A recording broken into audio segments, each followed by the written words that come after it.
I read a really shocking report. It was report on India's sleep health, and it revealed really shocking details. Sir, as India's leading sleep doctor, I want to know this sleep audit from your end. What are the details, and please enlighten the audience the importance of sleep and where we as an Indian stand. Sure.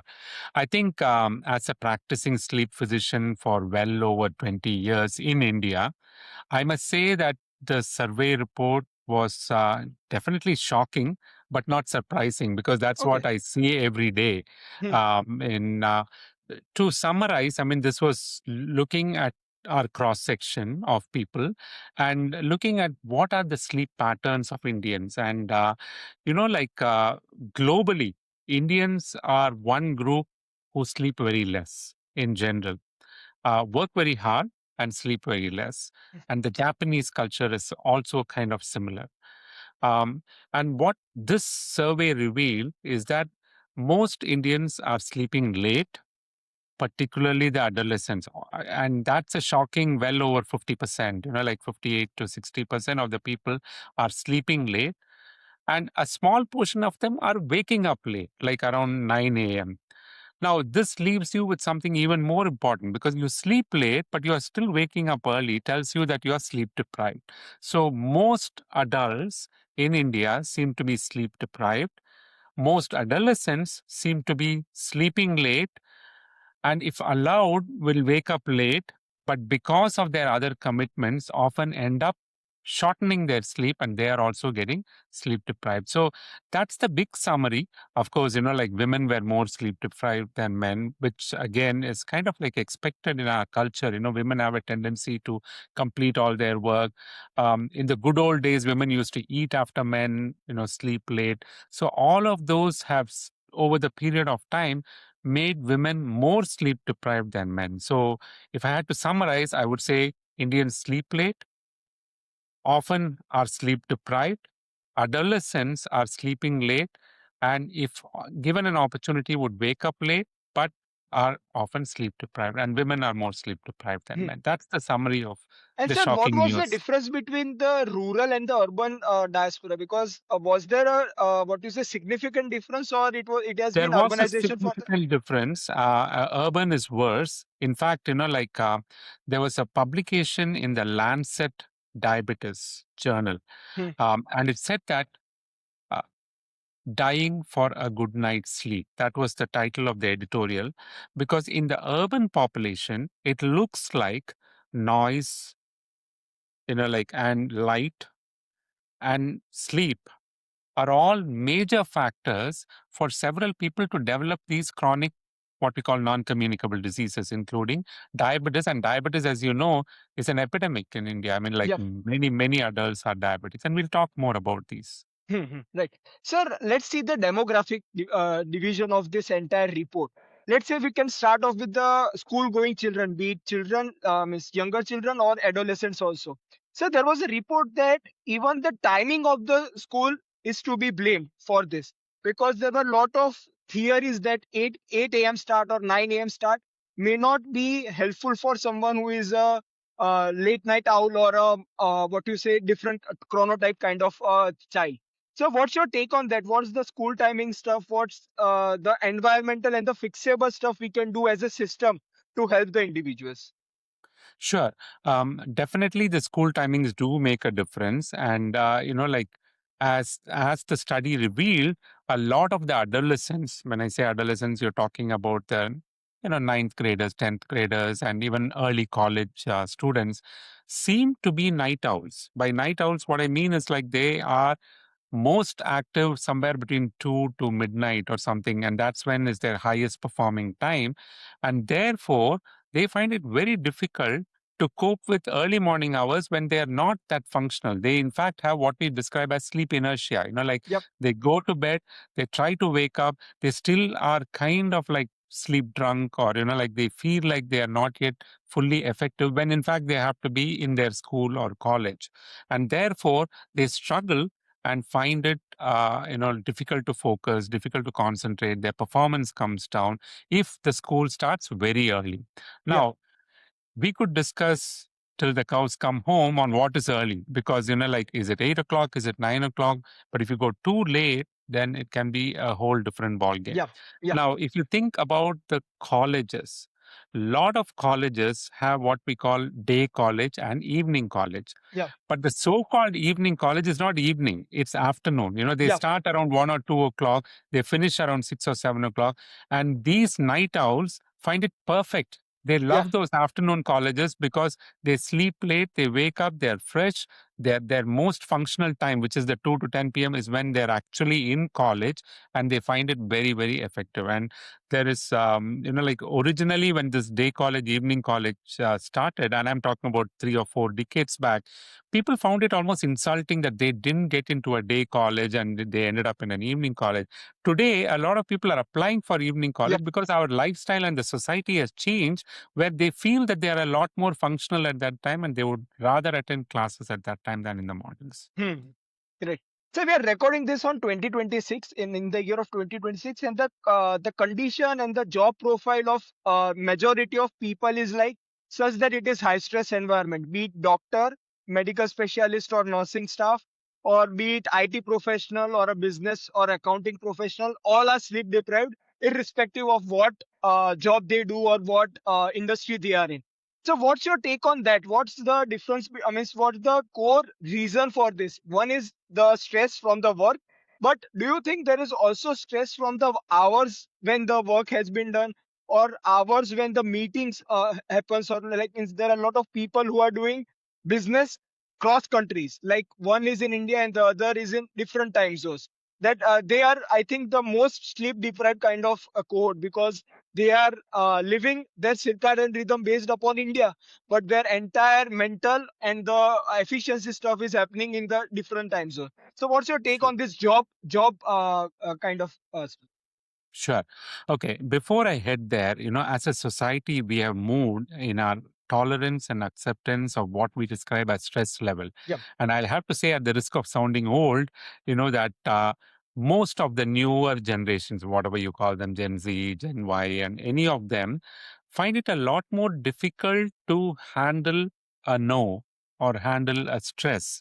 And this may be related to changes in our society on how we are as a family. Like joint families are a thing of the past in most places right now.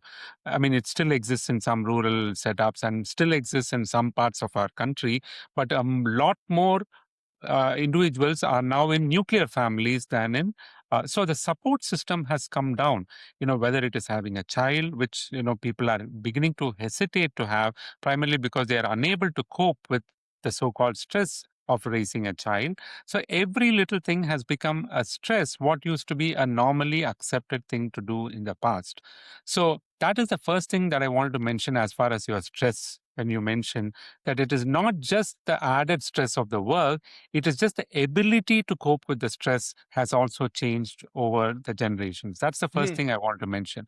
Now, moving on to your second question, as far as the timing of work and how that actually impacts, this is huge because this is what we call the shift work syndrome or circadian rhythm disturbances in your sleep. Now, our body has the highest propensity to sleep. Our ability to sleep is highest at night, somewhere between 9 to 11 p.m., and waking up somewhere between 5 to 7 a.m.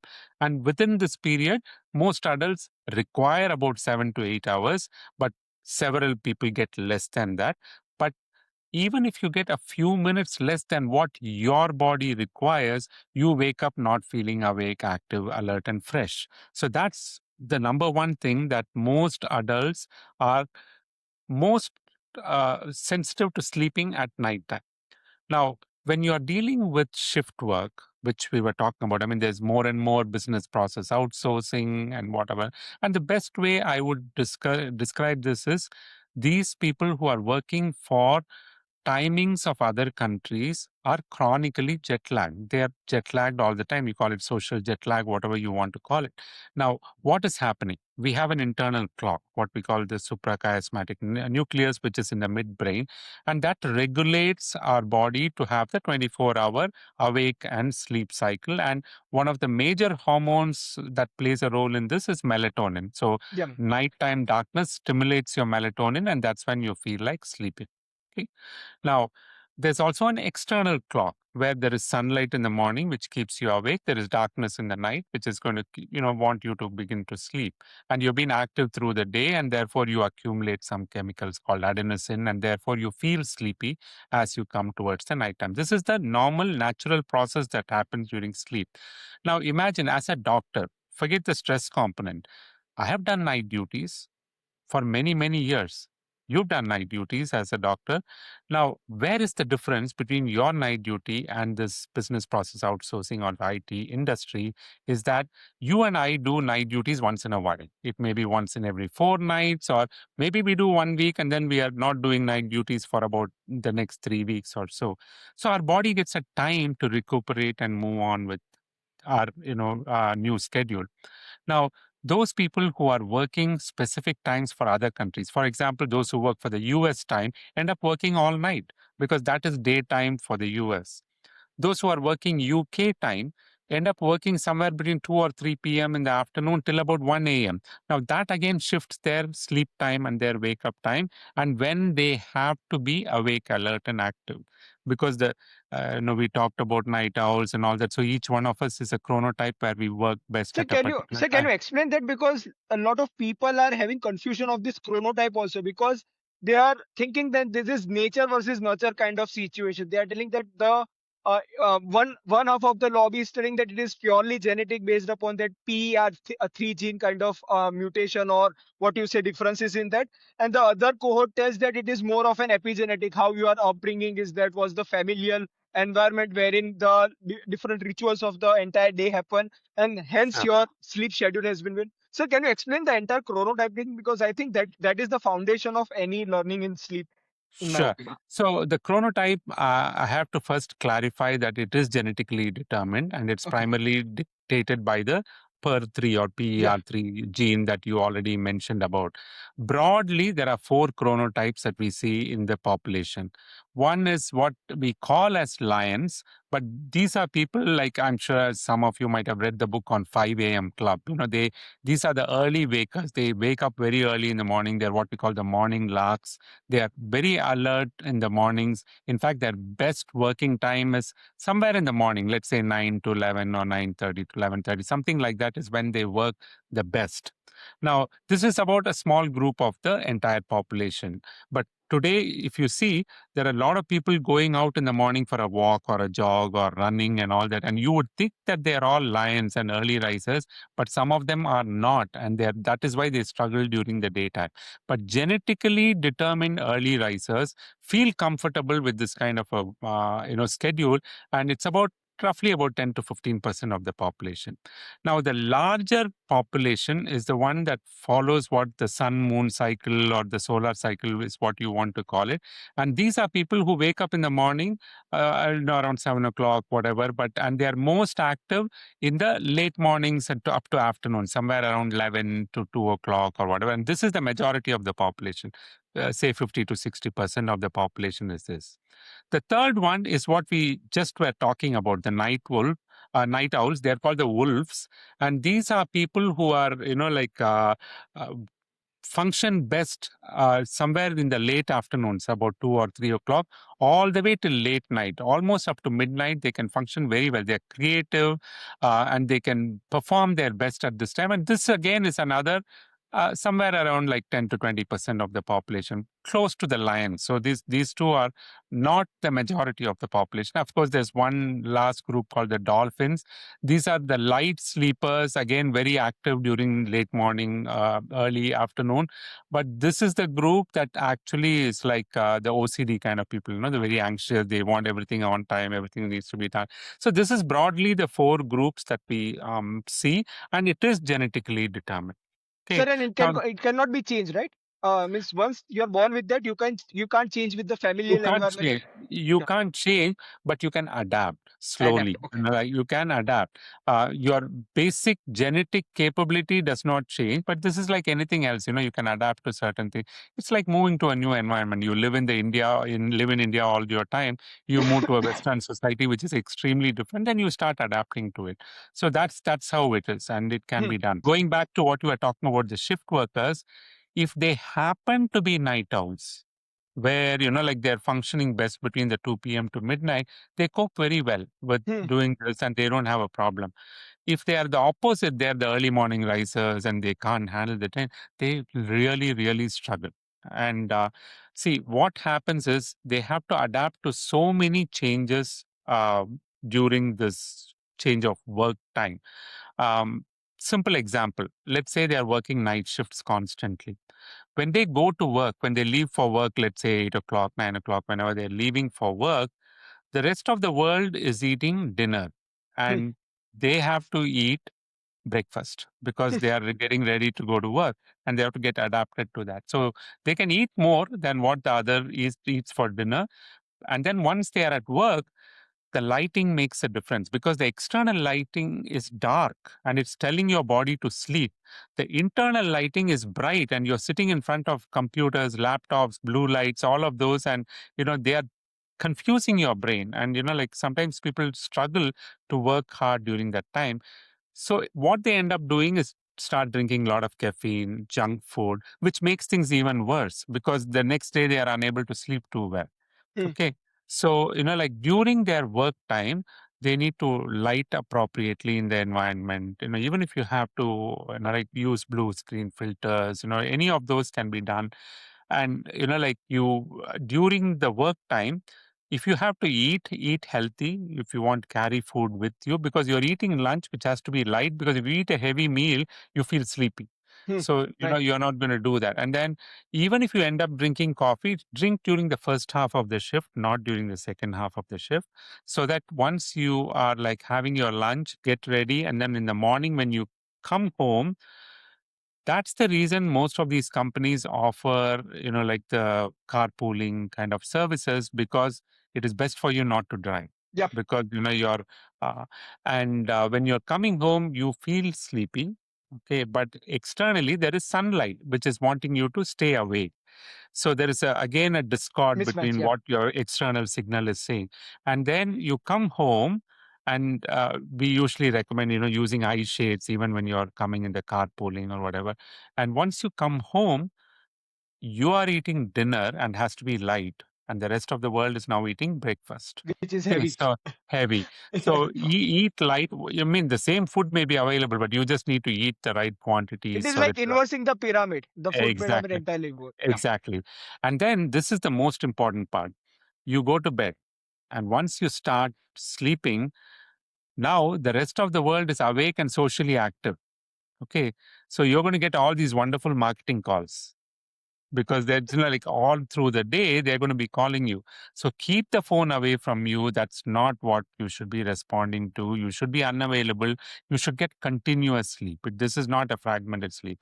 One more important thing about the continuity of the sleep is making sure that your affectionate mother does not wake you up for lunch, Yeah. because when we are sleeping at night we don't get up and go and eat.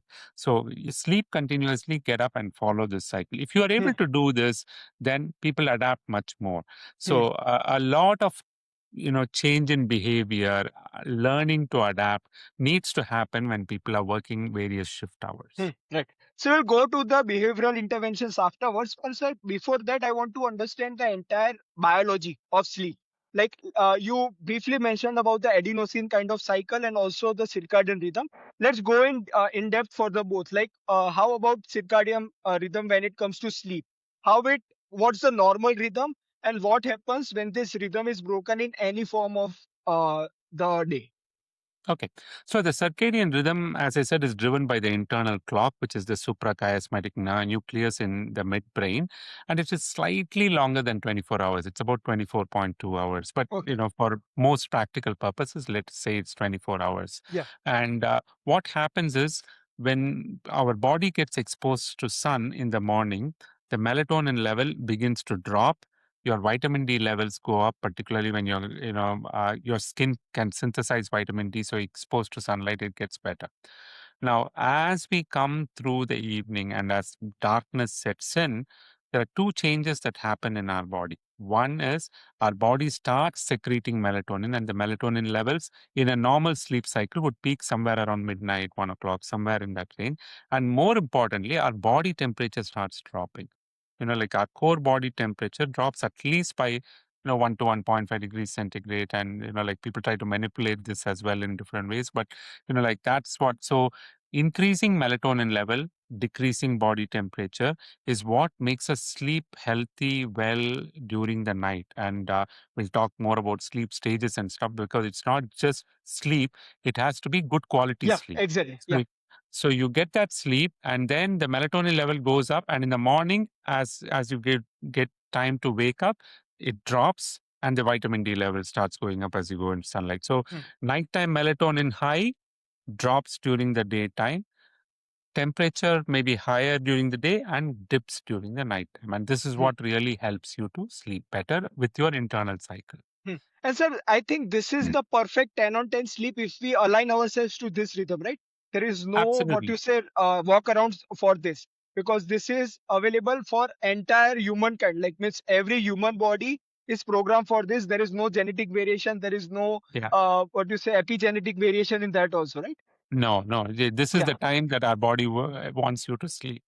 And So that's any deviation from this rhythm, we need to fix it ASAP. Otherwise, there will be some or the other abnormality in our overall health. We'll cover that in exact. again in detail. But let's cover adenosine cycle also, because it is also a wakeful cycle which we need to understand in context of sleep. Sure. So the longer we are awake, adenosine is a neurotransmitter or a chemical that gets secreted, and more adenosine accumulates in the brain the longer that you are awake. Okay. Now this goes and like it's adhering to what we call the adenosine receptor. Now, why I'm bringing this up is the commonest way that we try to stay Yeah, awake is by using stimulants, yeah, and one of the most common stimulant is caffeine. caffeine. Okay. Yeah. So caffeine also acts on the adenosine receptor. So what it does is it goes and attaches to adenosine receptor. So less adenosine is available. It competes with adenosine for the same receptor, and therefore it helps you to stay awake. Hmm. So that is what happens. So the longer one is awake, there is more adenosine. So which is why like there may be a day when you are awake late because it may be a happy occasion, or you're in for a movie or any of those, and then you feel extremely tired and sleepy, primarily because there's more and more adenosine that is accumulating in your Hmm. system. And sir, it is for wakefulness, right? Means more Yes. adenosine means you are more wakeful or more sleepy. We are more No, wake. more sleepy, more sleepy. So We more and more okay. adenosine accumulates, you will start feeling sleep. So when you compete with the caffeine, then like you can stay awake. Yeah. So since you mentioned caffeine, there was an interesting hack. It was roaming around in the social media algorithm of lately, which was nap latte hack. It is like 25 minutes before you have to drink black tea, then you have to take nap for 20 minutes, and after that you are really at high energy for 4 to 5 hours. There was one hack which was roaming. So what about that? Can you explain? The more and more the social media comes up with very interesting terms. This is what they call a nappuccino.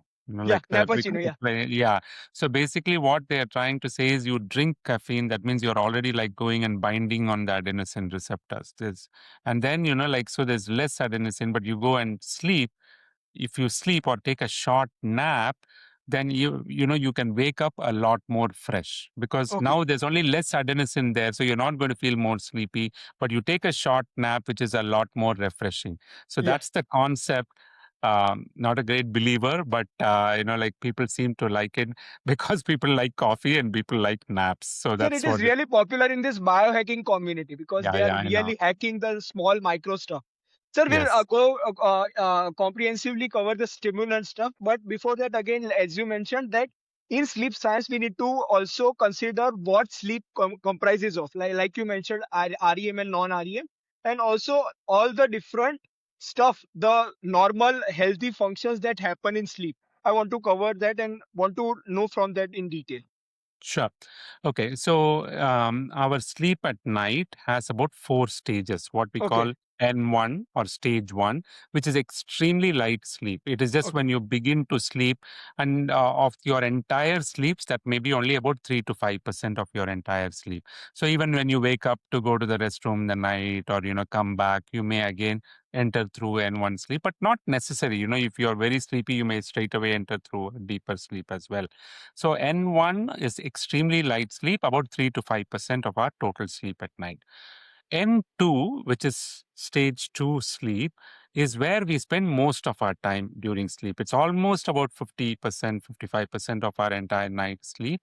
Again, it's good sleep. It's not like it is very light sleep or anything. It's good sleep, but like that is where we are spending most of our time. Stage 3 or N3 sleep is what is called as slow wave sleep. Okay. And this is where a lot of our metabolic and cardiovascular health, those kind of hormones are very, very, very important secreted during this phase. The common thing that I tell people is like the good old grandma used to say, you need to get good deep sleep to grow. Why? Because the growth hormone, which is secreted more in the child during the stage 3 sleep or the N3 sleep. So definitely, like this N3 sleep is essential for your metabolic health and for the heart health or cardiovascular health as well. And it's about 20 to 25% of your sleep. Hmm. Lastly is REM sleep or rapid eye movement sleep. Now, what happens in rapid eye movement sleep is your eyes are moving rapidly, but the rest of your body is paralyzed. When I Yeah. say paralyzed, the muscles do not have tone, whether it is your hands or leg or your chin, everything just drops. And your eyes are alone moving, and this is what we call as rapid eye movement sleep. And this is more for consolidating memory, cognition, those kind of things. Like unlike the stage 3, which is deep sleep, which is more metabolic, cardiovascular, hormonal kind of thing. This one is more like memory, consolidation, like cognition. All of those are much better consolidated when you have good REM sleep. And Hmm. this again is about 20 to 25% of your sleep, Okay. roughly. Okay. Now, it is not just these four and the percentage. If you take just for convenience an 8-hour sleep cycle, okay, approximately every 90 to 120 minutes of your sleep, you will experience REM sleep. Okay. Okay. And the initial REM sleep are all very short, just about 5 minutes, 10 minutes. So the first and second REM cycles may happen during the first half of your sleep when you get actually more metabolic, the Yeah. N3 sleep. The second half of your sleep, you get more REM sleep. So although it's the same 20 to 25% of N3 and REM sleep, there's more REM sleep in the second half, more stage 3 non-REM sleep in the first half. This is important because I told you that REM is more for the memory consolidation, all of that. Um, Dreams that happen during REM sleep are remembered, whereas dreams that happen during other stages of sleep, which is non-REM sleep, are not well remembered. So some people might come and say, I had a lot of dreams, it was all fussy, I don't remember anything. And that probably happened during their non-REM sleep. During the REM sleep, they will distinctly remember the dream, which is why when we wake up from a dream in the morning, you can very clearly say, oh, I saw this person, this happened and all that. So that's just more a trivia relating to the REM sleep and the dreams and that part. Hmm. Right. Sir, and what about the disruption of non-REM versus disruption of REM sleep? Like you mentioned, non-REM is more of a metabolic and cardiovascular functioning of the body, and REM is more of an emotional aid or memory consolidation and all that. So, what happens when, let's say, someone sleeps late but wakes up on time, or when someone sleeps early but wakes up early? What I'm trying to say is what happens when someone restricts the non-REM sleep versus what happens when someone restricts the REM sleep. What's the Yeah. difference? So I can tell you from my own example, my Okay. sleep time is 10 p.m. to 5 a.m. Okay. But if I wake up at 4:45 or 4:30, I am a zombie for the rest of the day. Why? Okay. Because if I have to wake up, I have to. Then some days I do wake up early, but I'm breaking my REM cycle. Yeah. And I told you earlier about the runners, walkers, and all of them in the morning. This is what happens to most of them. They find it very difficult because, they are breaking their REM cycle. So when they wake up, I mean, I've gone for early morning walks where I don't even remember that I walked. You come Okay. back, you are like, where did I go? Which route did I take today? So all those kind of things can happen when your REM cycle gets broken or, you're getting less REM sleep. You feel extremely tired. Your propensity to sleep is very high in the morning hours itself. People who break REM cycle after their morning coffee or when they're sitting with a newspaper, they'll feel drowsy or sleepy again. So that's what happens to a lot of them during REM.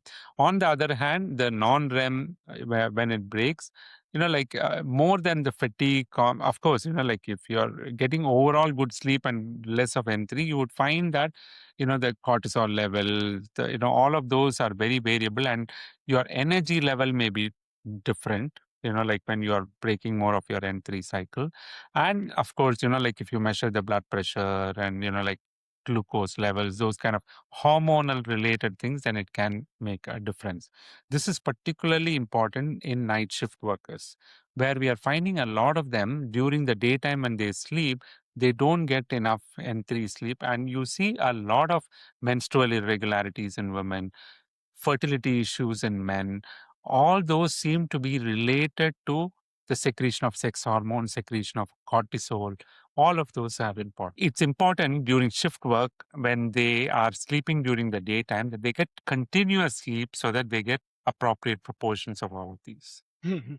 Sir, you equate sleep with obesity also. I was curious to know about that from a metabolic standpoint because I think Indians have this epidemic in what you say metabolic crisis. There are a lot of people, there is a diet culture involved, there is a lower exercise thing involved, but I think sleep is also an integral pillar, like lack of sleep or sleep problem is also one of the integral pillar of India facing this metabolic crisis. Can you Sure. expand on that? Yeah. Yeah. So, sleep disorders, and they say that when you don't get enough sleep, there are some changes in some hormones in our body, which are called ghrelin and leptin. Okay. Ghrelin is the hunger hormone. So Hmm. if you don't sleep well or if you don't sleep enough, you feel hungry. So you Okay. feel like eating more, and that can lead to obesity. You also have less of what is called leptin. Leptin is the satiety hormone where you feel that you've had enough and you want to stop eating, and that comes down. So you feel more hungry, you have more ghrelin, you want to eat more, and whatever you eat, you're not feeling full enough. And this is what has led to the obesity crisis, metabolic issues. And again, this is a cycle. Once you're obese, then you are more prone to other conditions, not just hypertension, diabetes, but with regards to sleep, what we call sleep apnea. Hmm. Obese patients are more common to have obstructive sleep apnea, which again can lead to other chronic medical problems, including hypertension, diabetes, heart disease, stroke, all of those. So Hmm. it's a cycle. Not getting enough sleep, you can become obese. If you get obese, you can develop sleep related problems, and then it goes on. Hmm. Hmm. So what about mental health? Because I have read somewhere just for my self reading that it also impacts our decision making and overall what you say entire cognitive function. Like, correct me if I'm wrong. There was a article wherein I read that lack of sleep affects hypothalamus and amygdala, wherein Yes. it or prefrontal cortex, if I'm not wrong. It shuts off the prefrontal cortex and it increases the activity of amygdala. Hence, we are more emotional and more of an outburst personality kind of person rather than being a rational kind of individual. So, what's the equation between sleep disruption and the mental health and the cognitive function of a person? So, simple way to understand this.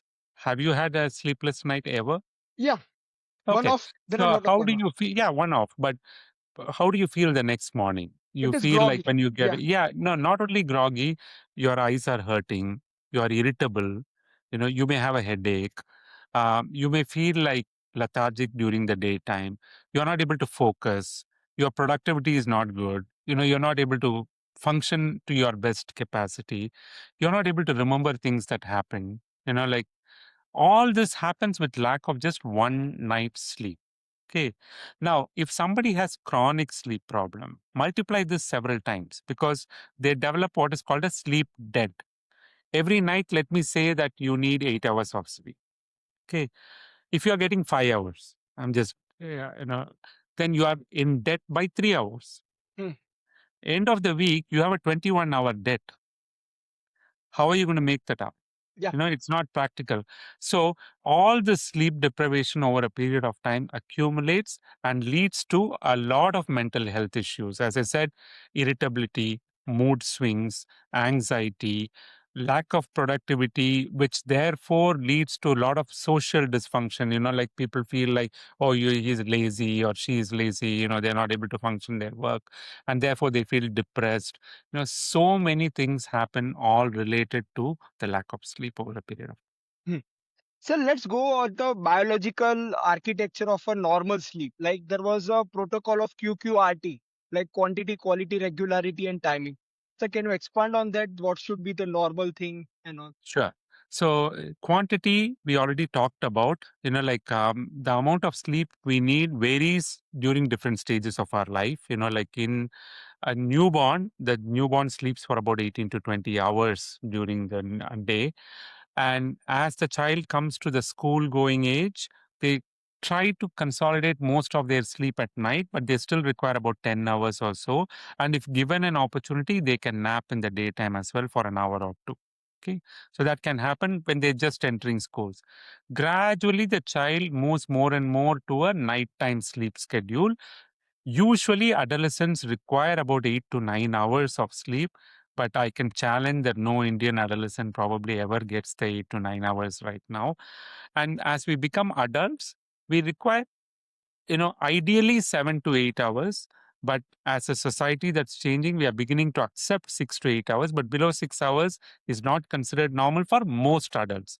Why I'm stressing on that is there is a small group of people who are perfectly comfortable with less than 6 hours. And there's also a small group of people who absolutely need more than 8 hours. Yeah. So it's like any other thing with us, just like how some of us are tall, short, fair, dark, they're all normal. So similarly, most adults would fit in the 7 to 8 hours or 6 to 8 hour schedule, but there are some deviations to that. So, this is how we see in this society as far as the quantity of sleep. Now, the second thing is the quality. I described in detail about the various stages and having the right proportion of the sleep. That is what is going to give you good quality sleep. I want to take this opportunity to mention specifically about wearables because that's getting Yeah. increasingly used. And a lot of people are beginning to get obsessed with those saying, oh, I'm not getting deep sleep, I'm not getting deep sleep. As of now, most of the wearables, and I'm wording this very cautiously because it is going to change. There are going to be newer ones that are probably going to get better. As of today, most of the wearables are not good with measuring the quality of sleep. They are reasonably good as far as the quantity of sleep. That because these are all motion sensors. They are basing the motion and they are able to So can figure you out. explain the sleep score that they give? What's the criteria of giving the sleep score out of 100? Because they give 60, 80, 90. What's the criteria of them? So they base it on the quantity and the quality. And when I say Okay. quantity, are you getting your expected amount of sleep 6 to 8 that has a certain score? I don't know their internal algorithms on how they arrive at the percentage, but one goes with the quantity. The second goes with the continuity of sleep. Like Okay. there are people who wake up several times or fragment their sleep, and that reduces your score. If you're able to sleep continuously, then that gives you a better score. Hmm. Third is the quality, which is where the depth of the sleep is analyzed. And that's what I was trying to explain to you, saying that it is not great as far as, measuring the depth of sleep. Okay. So Okay. that's how they come up with the score. Okay. So we talked about quantity, we talked about quality. The third thing is the regularity. Like everybody has to sleep reasonably at regular times. When I say reasonably, it may deviate once in a while for any, happy occasion, not so happy occasion, doesn't really matter, but we may have some days when we are not able to schedule.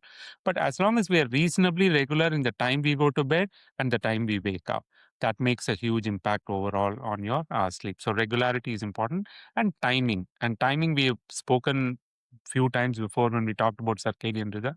It's timing your sleep at night time is ideal. Of course, this doesn't mean that I'm not promoting people working, outside normal times, like whether it is night shift or because it's a job, and everybody needs a job. Everybody needs to work. Some can cope, some cannot cope. So that's where we need to make the distinction. But timing of sleep is also important. So quality, quantity, regularity, and time. All of Hmm. those are. Sir, I would like to ask you what do you label as abnormal when it comes to sleep? Because there is a fine line between having a bad night's sleep or having a few back-to-back bad nights of sleep, and there is a diagnosis of insomnia, or you are having a pathological kind of situation. Sir, I want Yeah. to know that thin line also, and how do you classify these? Okay. So in general, like as long as we feel awake, alert, active, and fresh during the daytime, that means our body has got enough sleep. So Hmm, that is the first thing. Now, all of us have had some days when we have not got enough sleep, hmm, whatever be the reason. And that doesn't count as insomnia because, okay. you mentioned, rare days I might not have slept, but that's perfectly okay. And then you'll get back to your rhythm. If you are unable to sleep properly, and when I say properly, I mean quality, quantity, regularity, timing, any of those. If you're not able, unprovoked due to any reason for 2 weeks or more continuously, then that is insomnia. Hmm, Okay, then that it needs to be looked at. Okay. Now, if this entire problem of your difficulty in sleeping is for 3 months or less, we call it as short-term insomnia. okay. Okay. Then there are people who have intermittent insomnia where like they'll have periods when they can't, but then they normalize themselves and then they go through again. Very common in countries where the seasons are very significant. Like some people develop what we call seasonal affective disorders. They can't sleep during the winters. So that can happen. Intermittent insomnia, weather-related insomnia. All of those are not uncommon, but those are short-term or intermittent. Now, if it lasts for, like usually like 6 months or longer, then we call it as chronic insomnia. And that again can be due to various reasons. It can be multifactorial. It can, be due to specific reasons, whether it is mental health or your lifestyle, like sleep hygiene. All of those need to be looked at and corrected as we go forward. Hmm, hmm. Right. Sir, let's build upon the interventions because I read from your blog post only that there is a pyramid. The base of the pyramid is the fundamentals or the environmental variables which we can control. Above that happens to be the behavioral modifications, and above that comes the medications and the clinical guidance that is required. So people either skip the entire stack, or they don't even what you say emphasize on the foundation, because my thing is that if you make foundations and behavioral aspect Yeah, rectify them, then I think 80 to 90% of problems will self correct itself. So let's start with the basics. What do you recommend any person who is struggling with sleep when it comes to the controllable factors that he can do in external and internal thing? sure. So I would start with what we call sleep hygiene. Okay, basically, like sleep disorders are primarily a lifestyle disorder. So all the more reason that we need to look into our lifestyle and see what exactly can be changed. And what we refer to as sleep hygiene is basically certain things that you can do to promote normal sleep. Hmm, Okay. For example, morning sunlight exposure. We talked about the light dark cycle and all of that. Sunlight exposure in the morning definitely helps you to have better sleep in the night. hmm, Second, eating on time, eating your meals on time. Breakfast no later than 9 o'clock, lunch no later than 1 o'clock, dinner no later than 8 o'clock, and preferably 2 to 2.5 hours before your bedtime. Third thing is we talked about adenosine, caffeine, and all that. So stimulants, like caffeine and any caffeinated drinks. By that I mean carbonated sodas. All of those are also containing caffeine. Tea also contains a little caffeine. Chocolates, hot chocolates also contain caffeine. So when people say caffeine, it's not just coffee. Any caffeinated drink should be avoided at least about 5 hours because that's what we call the half life. That yeah. you need that many hours for it to eliminate from your system. So at least about 5 hours before your sleep time, you should avoid caffeinated drinks of any kind. Then like after your meal, having some unwinding time, like relaxing, not just, like straight work, home, eat, bed. Doesn't work because your body needs some time to unwind. And this unwinding can be anything. Doesn't have to be meditation. Doesn't have, all we are saying is like do something that you feel more relaxed. It could be playing with your child. It could be reading a book. It could be, watching TV for some time. Doesn't matter, but something that would help unwind for a period of time with light being dimmed. after your meal time. That way, you're preparing your body to start secreting melatonin. So, dimming the lights does help. And then once you go to bed, bed is meant for intimacy with your partner or sleep and nothing else. So, lying down in bed, watching TV, reading books, or doing other activities, playing games is not advisable because it's just a mind body connect. You want to make sure that, bed is associated with sleep, and that's something that we encourage. All these are like simple sleep hygiene measures. And then there are some foods that promote sleep. For example, having some milk or honey, banana, chamomile tea, provided you don't have anything that prevents you from taking some of these. Some people may have lactose intolerance. Yep. You can't have milk, like diabetics can't have the honey or so something like that. If you can take some of this and sleep, these sleep hygiene measures form your base. This is what you need to do routinely to help sleep better. Sir, in the base itself, there were really frequently asked questions when it comes to, I see that in social media stuff, because there are a lot of counterintuitive advices given there. Like, for example, there was someone who was telling that we need to cut caffeine at 1 p.m. only. Maybe because he is referring to his black coffee rather than our Indian chai, because the caffeine content also Yeah. uh, is into the consideration, because you can't compare a black coffee without any milk with a Indian masala chai, which Yeah. most Indians do. So you can't compare that. It is like comparing oranges and the apple when it comes to considerations. So one of the things, yeah. Do you want Oh, to add that's what something? I was talking to you about. That's more the half-life concept. So roughly Yeah. about 5 to 6 hours. It's not like you should not have any caffeine during the day. You can have 1 or 2 cups during the daytime. Like, and again, cups are different. You were Yeah. talking about.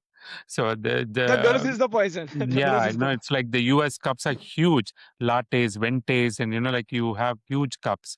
Whereas in India, like if you go for a filter coffee in South India where I'm from, it's much smaller. it's, yeah, And, it's smaller. yeah, so so the dose matters as well. Yeah, yeah. Sir, one thing I wanted to double down is that what about the food timing? You mentioned that not late than 8 p.m. because there was also counterintuitive advice that it is better to refrain from your dinner at least 3 hours because of the body temperature and the bodily functions and all that. What's the Yeah. science, latest science says on that? Yeah, so 2 hours, 3 hours, cutting it a little fine, but somewhere in that range for various reasons. One, it is the what we call the gastric transit time. When we eat, it passes the stomach in about 2 to 2.5 hours, and Hmm. it's better for it because you don't want to go and sleep with a full stomach because that itself can press on your diaphragm, affect your breathing. Sometimes it can promote what we call acid reflux, and therefore you may have trouble sleeping. So somewhere in the 2 to 3 hours range after eating is ideal for you to go to bed. So the Yeah. reason of me doubling down on this particular point is that a normal corporate or a working professional eats the largest meal as a dinner. He either skips his lunch or he's having a walking lunch kind of thing. So hence I've seen that people consume close to 800 or 1000 calories Mm. in dinner. So that I think is like it Yeah. easily gets digested 4 to 5 hours. It takes four No, to no, five yeah, hours it's and not that's it. recommended at all. Not Yeah. at all. Dinner has to be light. Dinner has to be non-spicy. Dinner has to be non-bloating. Like Hmm. so. That's the reason. Your midday meal, whatever you want to call it, the lunch, is the one where you have your protein. You can have your carbohydrate. It's fine, but having the right proportion. And the morning is when you can have your best meal, the breakfast, only because you have the entire day to burn those calories, and it also has the appropriate time to digest and everything. So Hmm. it is not at all recommended to have a heavy meal at night. And whatever meal you have should be 2 to 2.5 hours, 3 hours, whatever, Hmm. before your bedtime. Mhm. So what about the exercise? Because there is also a growing evidence that, especially for resistance training or gym, even afternoon time or early evening time is ideal due to the muscle growth cycle and all that. And there is an other lobby which says that the exercise should be primarily before after you wake up, like in the morning, because that's how you align yourself with the circadian rhythm and all the bodily stuff. So what's your take on it? How is exercise timing and the intensity related to the sleep and the normalization which we talked about? So when you say exercise, there are two different varieties. One is like getting exposure to sunlight when you're walking on the road or in a park. And that's a whole different type of an aerobic that you're talking about where you're exercising, and that helps your circadian rhythm. Hmm. So if you ask me, when should I walk for a good night's sleep? I would say in the morning. Walking at any time might be good for your health, but for your sleep, walking outside and getting sunlight exposure in the morning makes a big difference. So that's what I would recommend. Now, most people prefer to go to the gym in the morning or afternoon or whatever it is. Gym is a closed space, and you're doing, like not only aerobics, but you're doing muscle strengthening, other kind of exercises, and all of that. And that you can do anytime. And in fact, some people prefer it in the afternoon, evening, which is okay. But we don't recommend close to bedtime. Now, increasingly, most of these gyms are beginning to get open till late night Yeah, or even 24/7 gyms, yeah, yeah, only because of the changes in work schedule. yeah. Okay.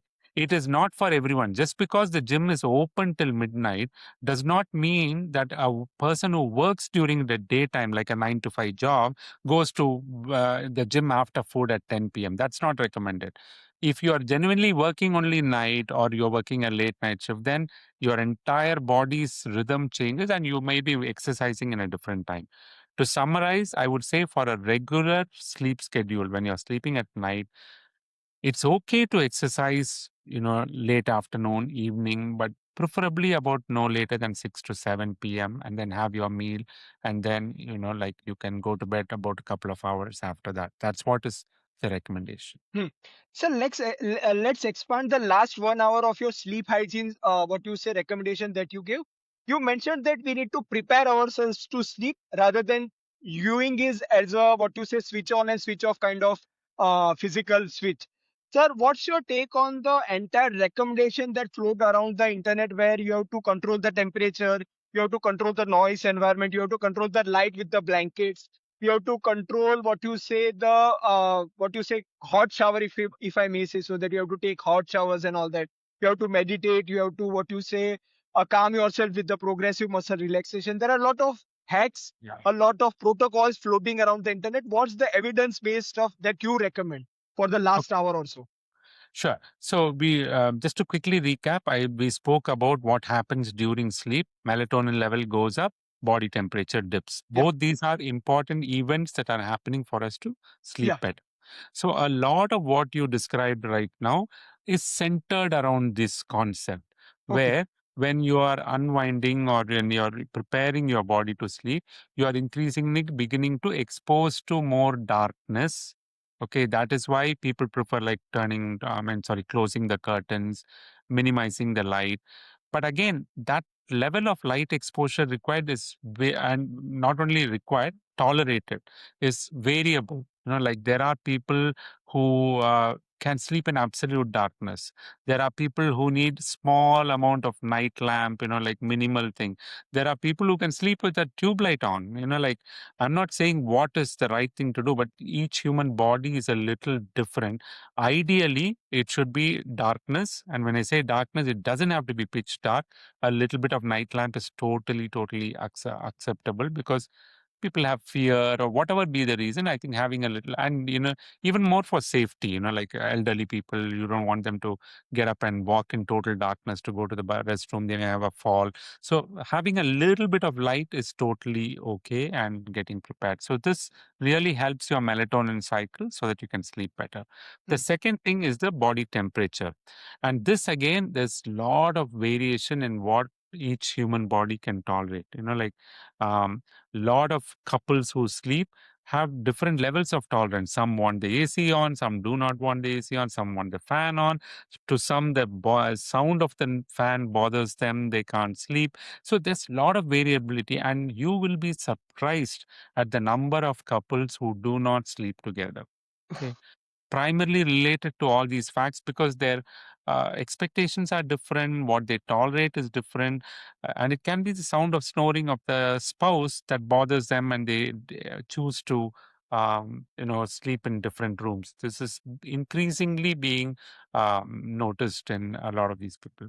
So the temperature drop, and that's where all these hot showers, and they call it dark showers, like they turn off the light Yeah, because they're trying to exactly. stimulate the body, and then they use a Sir, warm. candlelight showers are also Yeah, gaining importance. Like they're telling that yeah. you have to place your candle and you have to shower in that so that It you get sounds the dim light of. sounds very romantic, but you know, basically the concept is you are trying to stimulate melatonin. You're trying to reduce your body temperature, and by how are you reducing the body temperature? You're like warming externally with your warm shower, and then you come to the room, and then you are like turning the air condition on, and then the drop in the body core temperature is significant. Hmm, So that they feel stimulates the sleep. It doesn't have to be that kind of a drop. I already told you it's usually a 1 degree centigrade drop that happens. It can comfortably give you good night's sleep. So you don't need to have hot shower, and then you don't need to freeze and thaw. Nothing like extremes of temperature is required. But a temperature drop certainly helps. To summarize, I would just say that whether it is light, whether it is temperature, it is the individual's comfort on what makes them sleep best. hmm, Okay, right. within a reasonable range, but you need to be comfortable with the level of darkness and with the level of temperature that makes you sleep better. Hmm. So this is important in Indian socio-cultural stuff because the guidelines which are formed by the American Academy of Sleep Medicine, they are having the bedroom temperature should be 18 degrees Celsius. There should Yeah, be 0 decibel noise and all that. There is a really theoretically it is really good, but when it comes to practicality and when it comes to Indian subcontinent, then it is really anti. Like means in our continent, our normal temperatures are shooting above 35, 40. The sure. noise levels are ever increasing because there is some more or the other, if not cattle also in the street which can produce a sound. So how can we what to say create this ambient temperature? Means I'm asking you what's the practical minimum stuff that we can do in Indian subcontinent apart from the guidelines, because if we say that these guidelines are applicable for Indian also, then we are not taking the Yeah, practicality into yeah. the consideration. Yeah, ideal and practical, and more importantly, like it is variable across continents because I mean, there they have the cold weather when they actually have to heat the room, Yeah, which I mean, of course we do have in parts of our country if yeah, you're yeah. dealing with the North India and all of that. But in most of our country, like again, our body's adaptations are different. If you think about it, I can tell you even the difference between where I live in Chennai versus somebody living in New Delhi, for example. New Delhi has extremes of temperature. Like you have, during your summer months, it's extremely hot. During your winters, you have cold days and cold nights. Whereas in Chennai, we have only hot, hotter, and hottest. We do not, when our temperature reduces to the 20s in December, we are like, you can see people coming out with mufflers and, so seriously, and that's how our body adapts. I have lived in the US for over 15 years. And when I came back, and I've lived in cold zones, I've experienced extremes of weather. And when I came back, now when I go back, I find it a lot more difficult to adapt to a cold weather. So our body's adaptation also changes. Hmm, Why this is important is we need not ape all those recommendations. We need not just literally follow what is said. Whatever is comfortable for us, and again, it will vary between regions of the country and between urban and rural, where, like in the urban, you may find a lot more air conditioners, fans, and stuff where, people are used to those comforts and can reduce the temperature. In the rural areas, I've seen people sleeping out in the open only because, like it's a lot cooler outside than inside the house. So all these adaptations have to be made appropriately to our settings so that we can sleep better. hmm. Don't just go by like books saying this Yeah, number doesn't yeah. help. Sir, Yeah, also as you mentioned, like consumer variables, it is also an anxiety when it comes to that. My ambient temperature is not perfect. It is not ideal. So hence it is affecting my sleep. So yeah, that's also a psychological play. Recent, especially my generation, people are getting into that. They are telling that we are getting suboptimal sleep as opposed to someone who is perfected their yeah. environment in a Western or a more developed setup. So hence my question was that. So now we have covered the I do foundation. want to, Yeah. like say one thing there.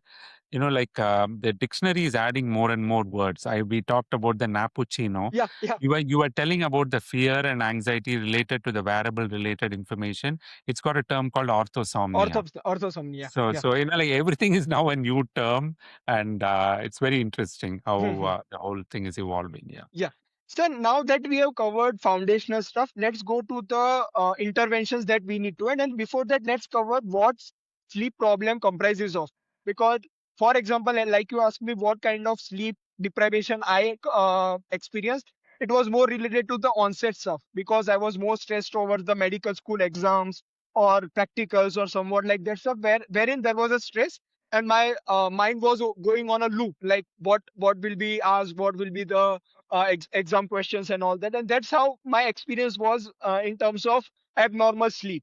But when it comes to insomnia or a pathological sleep disorder, there is an array of disorders, and people are facing different unique kind of stuff Yeah. cater to their own body. So what are the top common stuff pan India, so that we can just cover that in as an overview? Yeah, we already talked about the duration of the lack of Yeah. sleep. We talked about short term, chronic, and all of that. In the sleep disorders, the most common ones, as you correctly mentioned, are sleep onset insomnia or sleep maintenance insomnia. So, in sleep onset, people are tossing and turning, unable to sleep for a long period of time. They may take several hours to sleep. And here, I do want to specify that sometimes people think that it is sleep onset insomnia when in fact they have a circadian rhythm problem Yeah. where they end up having to sleep late and would have ideally woken up late, but they wake up early and they think that Agreed. they are not able to get sleep. So that has to be classified appropriately. But sleep onset insomnia is very common, most often related to, like thoughts in your mind. You feel like something is going on, you are not able to unwind, your mind is very active. That is one common thing. And second is a condition which is under recognized, which is called restless leg syndrome, where like people feel that their legs are like numb or tingling or cramping. They feel like shaking and moving their legs. They feel like getting up and walking. They can't lie still. They really suffer from this. Like I've had some people who came and told me that I even felt like committing suicide because I just cannot lie still and sleep. So restless leg is very common reason for sleep onset insomnia, very treatable. So these all need to be recognized and appropriately treated. Sleep maintenance insomnia, again, is of two types. One is condition awakening. Like what happens is they say that every day I go to bed, I'm able to sleep, but then I wake up at 2 a.m. or 3 a.m. and after that I cannot sleep. So, Yeah. and then their mind starts conditioning there. It's almost like catching a flight. I have to wake up at 4 o'clock and you will wake up at 3 o'clock. Yeah. So you go to bed thinking, oh, every day I'm waking up at 2 a.m., you'll wake up at 2 a.m. that day. So that conditioned insomnia often is seen. Then some people have fragmented sleep, like wake up several times, often due to other medical problems. For example, like diabetics who are not well controlled may wake up several times to use the for urinating. Men with prostate problems can wake up several times again for similar reason. Then like snoring, sleep apnea may keep them awake. Patients with heart failure may feel breathless and wake. So any of the chronic medical problems can lead to some of this, sleep maintenance insomnia. Not to forget psychiatric problems and medications that are used for it. Like Yeah. sometimes those can by themselves lead to poor quality sleep, fragmented sleep pattern, and that also needs to be appropriately addressed. There are several other medications, even some that are used for blood pressure, cardiac management, which can fragment your sleep. So looking at the underlying reason and treating it is the most important when it comes to chronic Hmm. insomnia. Important thing is when people have this for a long period of time, they often develop what we call bed anxiety. So Yeah. they go to bed thinking, will I sleep? Will I not sleep? Why would I wake up? Will I wake up tonight also at 2 a.m.? So that thought itself, the bed anxiety itself, can disturb their sleep even further. Hmm. So you mentioned about 1 to 3 a.m. Waking up. Is it normal? Is it what you say circadian rhythm stuff? I'm talking about just one-off stuff. That there is a lot of experience in terms of common people. If I ask that, they seldom wake up at 2 to 3 a.m. just to urinate or just to use the washroom and all that. And they're consistent in that. They tell that it is not Yes. 4 a.m., it is not 12 a.m., it is consistently between 2, 3 a.m. So what's the Yeah. reason for that?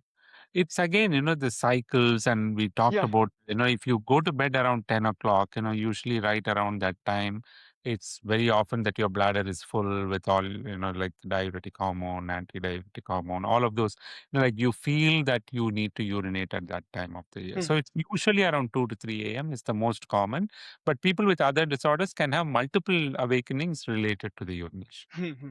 what So we call let's go. nocturia. Yeah. So let's cover the second layer above the foundation, which is the behavioral stuff. What do you think about that? Because I think that is the first line of intervention you might have been providing to patients, right? Yes.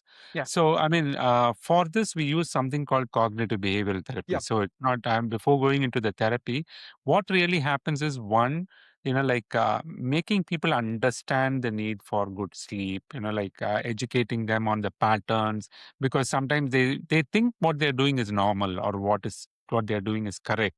So, it's important to educate them on the biology, the patterns. That's the first thing that forms the foundation for the cognitive behavioral therapy, or and the second thing is the behavioral techniques that we teach them.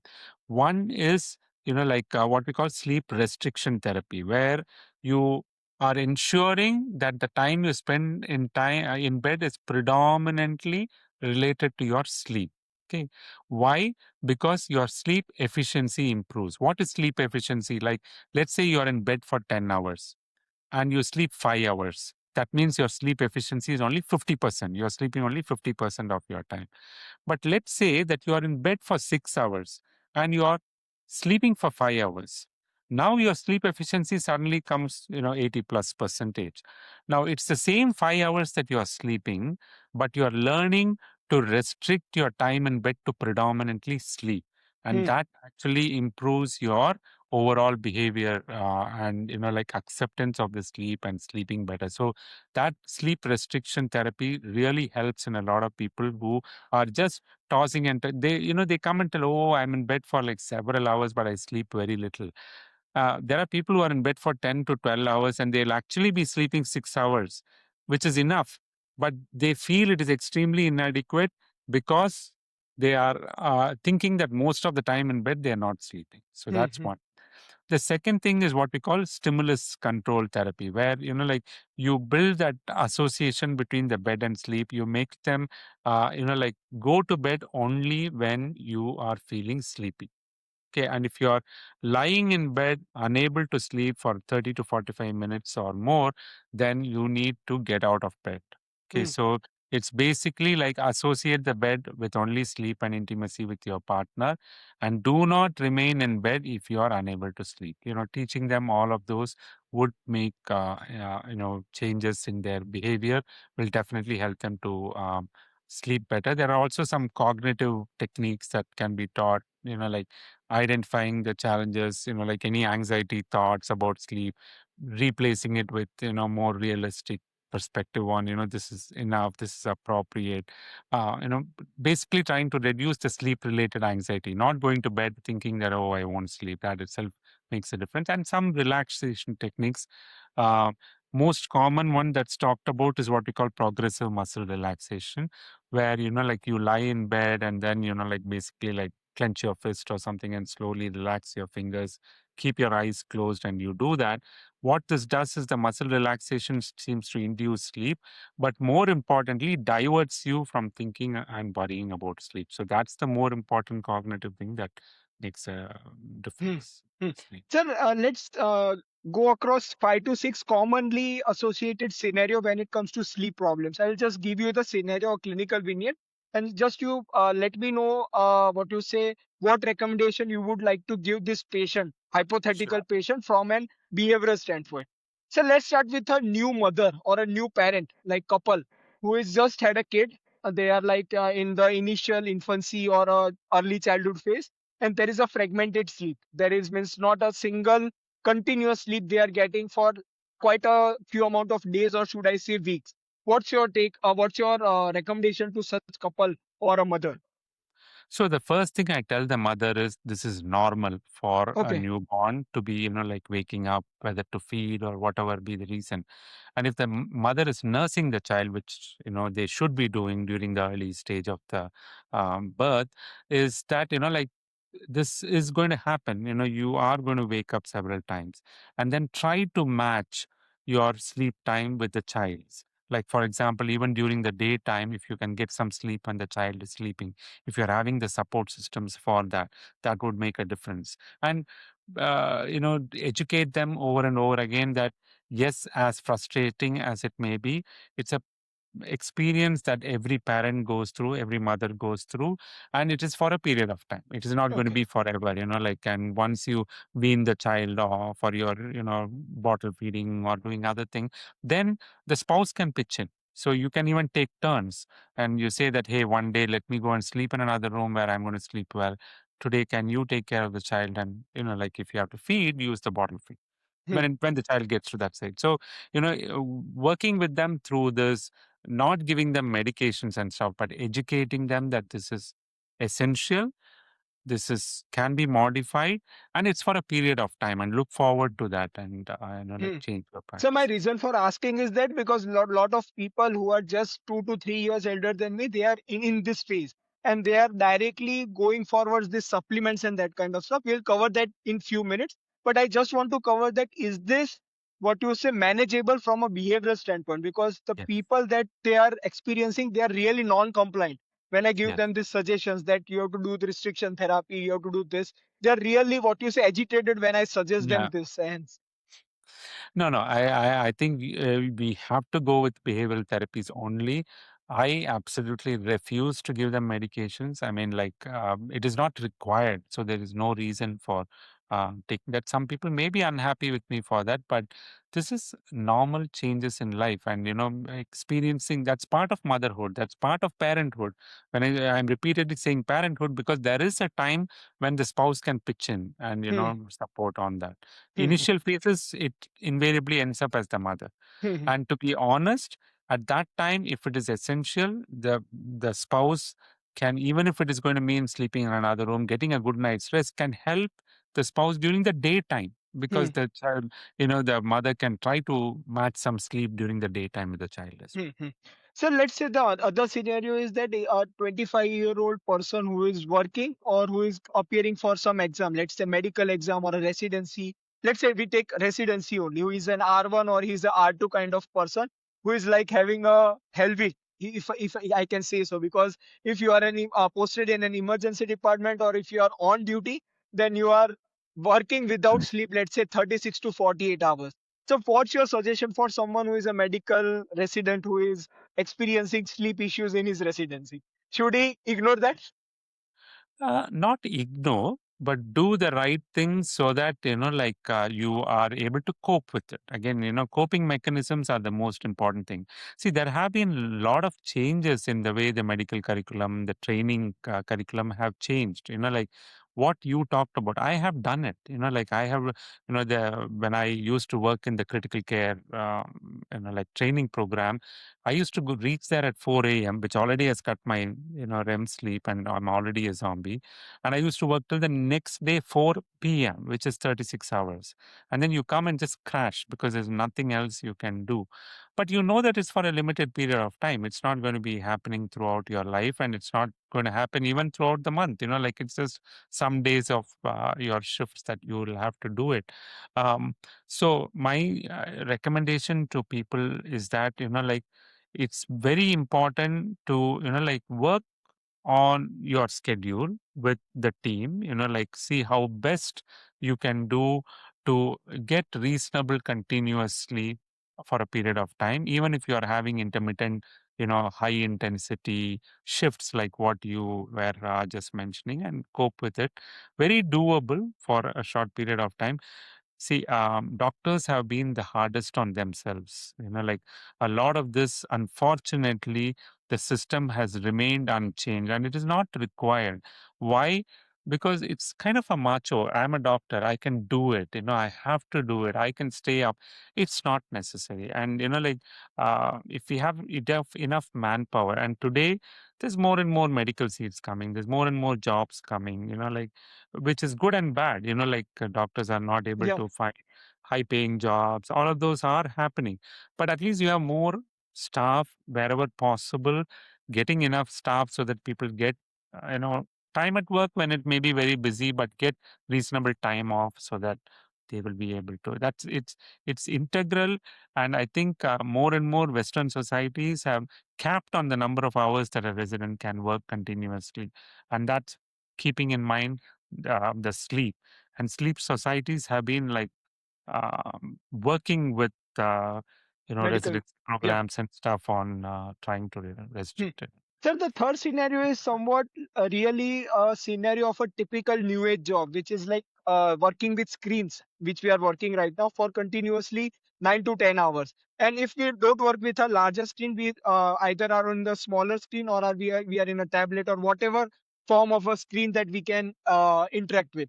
And it is consuming our entire wake hours, if I may say so. Because if someone is awake for a 12 to 14 hour per day, or let's say 14 to 16 hour per day, then he is on any kind of digital screen or a digital device for at least 13 to 14 hours of the entire thing, whether continuously or whether in a fragmented manner, but he is somewhere or the other associated with a viewing screen experience. Sir, it impacts on sleep, that we know, because we know the entire thing of blue light, what you say, the brightness of the screen and all that. What can we do? What can practical measures we can do so that it doesn't affect our sleep? Okay, trust me, I've done something called telecritical care until very recently, where we do 12 hours sitting in front of the screen, and it is extremely hard. Okay, not just viewing the screen, but also sitting in Yeah, front of a screen. So, like the best you can do is getting up in between, so that it's not constant. And when I say getting up, even if it's going to mean you're still looking at the screen from a distance and you're using earphones or something so that you're not missing out on what you need to do.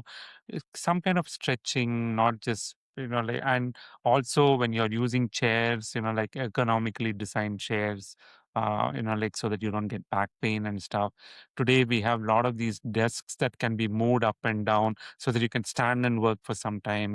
So all these do help you, because sitting in one position itself, it makes you, kind of like not being able to sleep too well that night, because you're not really like active.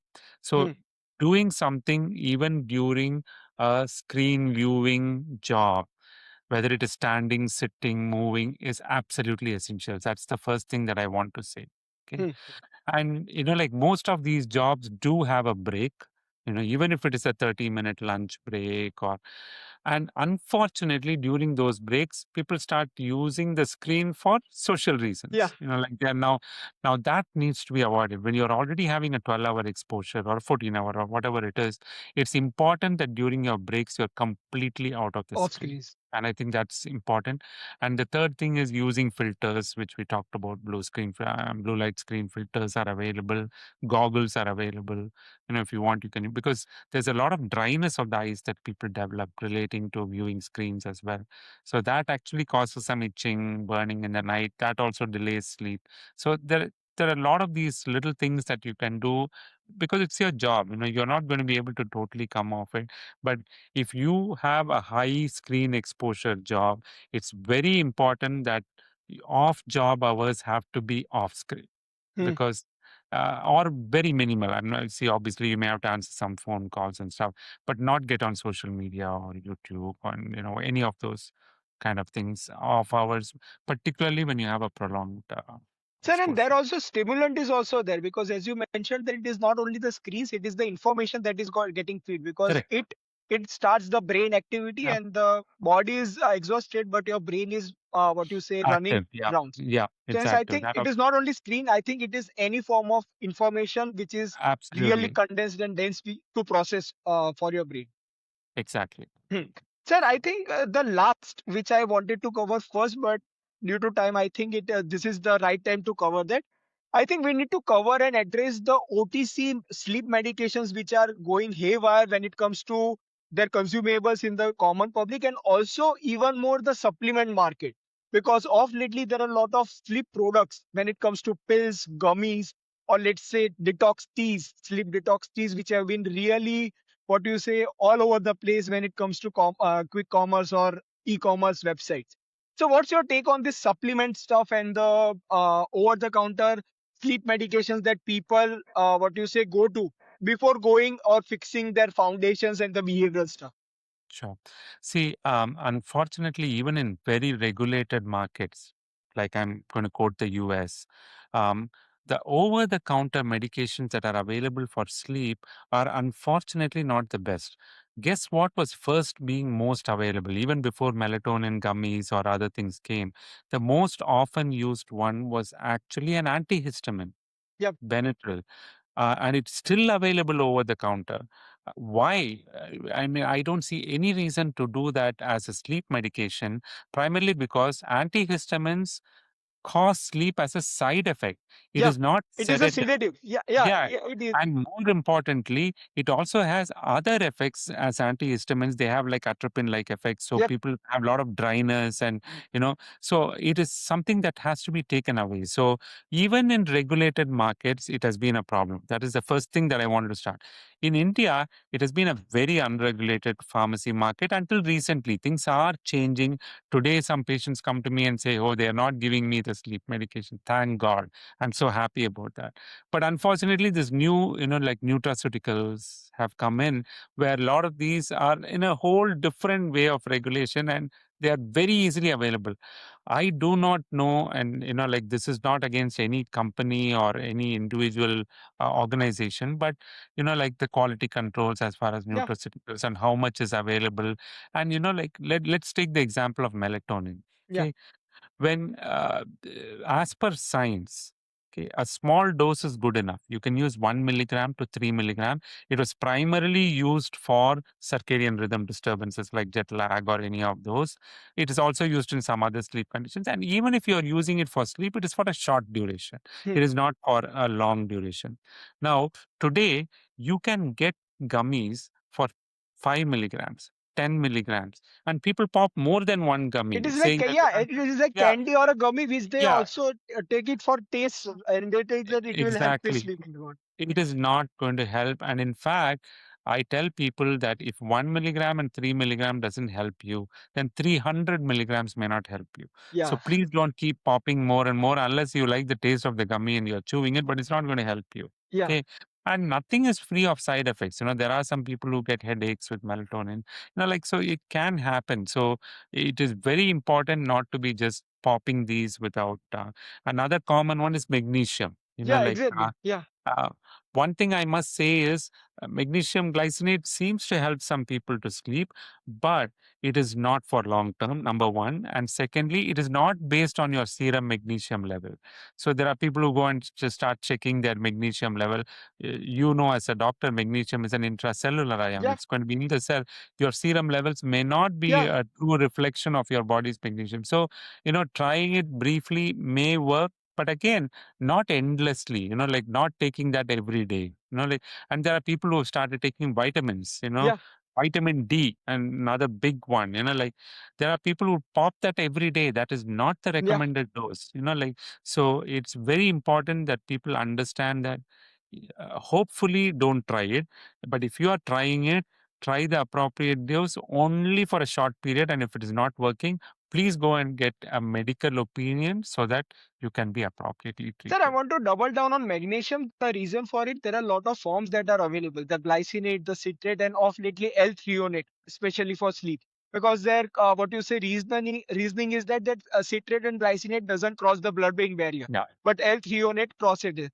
And I think it is the most popular. If you ask me, there are people who are following health influencers to take that, because I've seen a lot of my extended family members, a lot of my friends who are taking it as a sleep hygiene that you mentioned. It is like a protocol. Like if I want to sleep at 10 p.m., then I have to take it after the dinner around 8:39 ish p.m. So it is like a what you say lifestyle integration that they have done, that magnesium खा लो हम लोग अच्छे से नींद सोएंगे. That's the what you say rhetoric that they are following. So what's your take on this magnesium? What's the evidence right now that is revealed? Like as you mentioned, it is only for short duration and it is only for some people. But Yeah. what's the broad consensus that that we can tell the broader public as a blanket statement? Is it for all, or is it for only after the consultation or the blood work or the It is polysomnography? definitely not for all.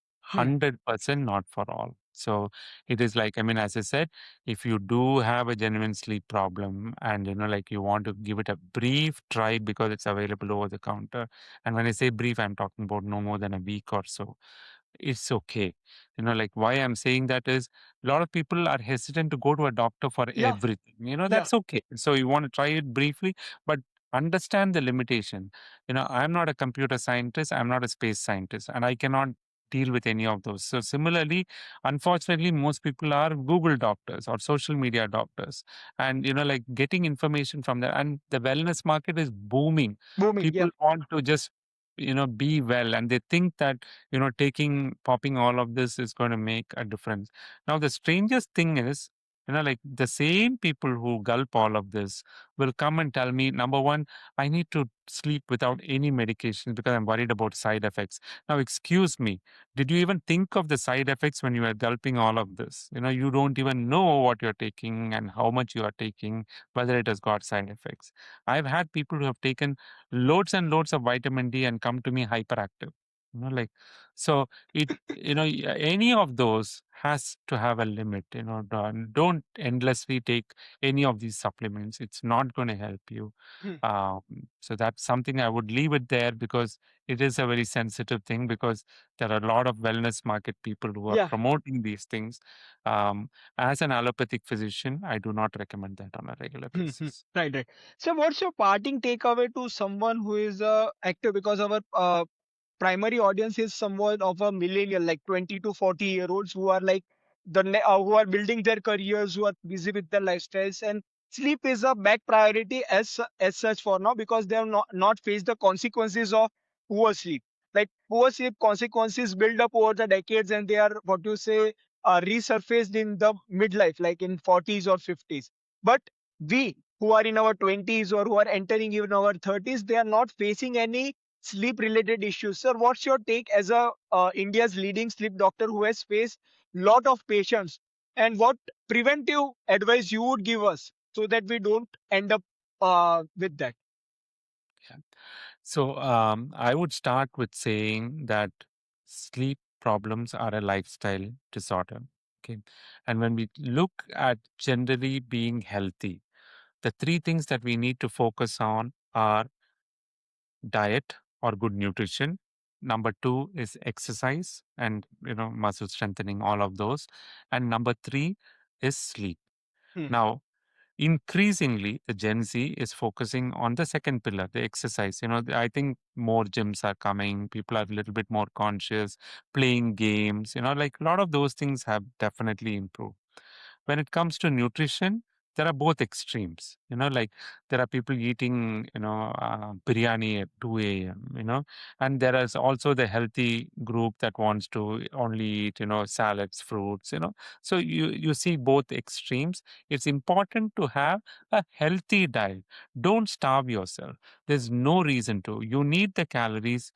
Even when you want to do muscle strengthening, you need the calories and you need the right proportion of the various components, whether it is carbohydrates, proteins, fats, all of those are essential. You can't just say, I'm going to be completely carbohydrate free and take only protein. It does not work. So, you need to have the right balanced diet. That is essential. So, I spoke about the two pillars, the exercise and nutrition, which increasingly more and more people are concentrating on. Sleep is one thing that is often ignored. And one thing I would like to say is like, don't take your sleep for granted. Don't think that, oh, I'm able to do fine right now without sleep, but you will face the consequences over a period of time. We spoke about, like the various hormonal changes that are happening when you work odd hours or when you don't get enough sleep. We talked about metabolic health. We talked about, so today you may not feel the direct effect of sleep, But look at the number of people who develop high blood pressure in their 30s. Look at the number of people who develop obesity in their 30s. Look at the number of people who are diabetics by the 30s. And more importantly, look at the number of people who are stressed, not sleeping, anxious, having mental health issues, and more importantly, wanting to retire in their 40s. Okay. Why? Because the entire approach to the sleep and health lifestyle is not appropriate. So, if I can say one thing, I would say focus on all the pillars equally. Sleep is essential for your good health. It is not just what happens during sleep, but it impacts your entire day. So, a good night is essential for a good day. And that's what I would recommend to everyone to prevent long term health problems and stay healthy.